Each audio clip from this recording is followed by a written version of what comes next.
I don't think God's a liar. God tells the truth.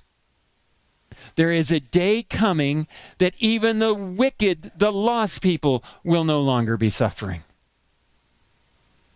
Praise the Lord. You see, God is love and he's fair. Same punishment for the same crime for all sinners at the same time.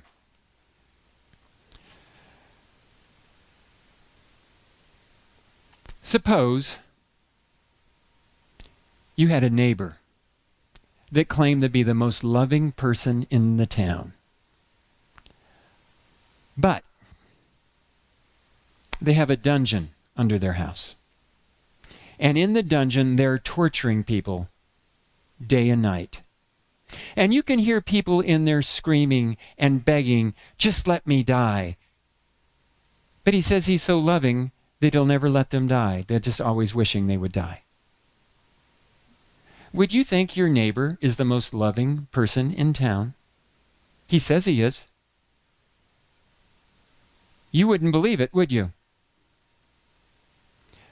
But Christians have said that's what God does.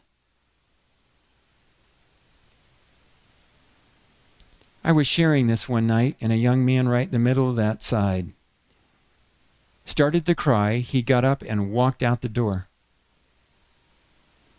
He's in his early 20s. He was a praise leader in a church. About 5 minutes later, he came back in and sat down. He wasn't crying anymore.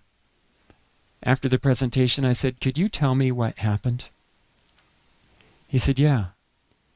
He said, I've always been told God is love, but I could never get that to balance out with, why does he torture people for millions of years?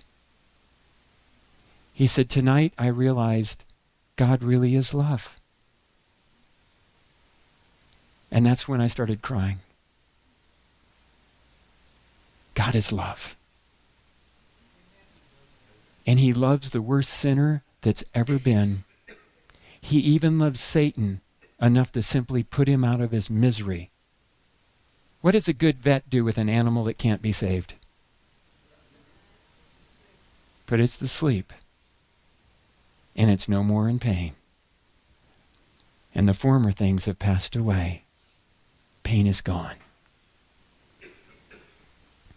Where did we get the idea that we have a fire that burns and burns and never goes out and God tortures people? About 188 AD, Athenagoras and Tertullian are bringing that into the Christian church. It wasn't there for well over 100 years after the disciples. Oh, it came in from paganism.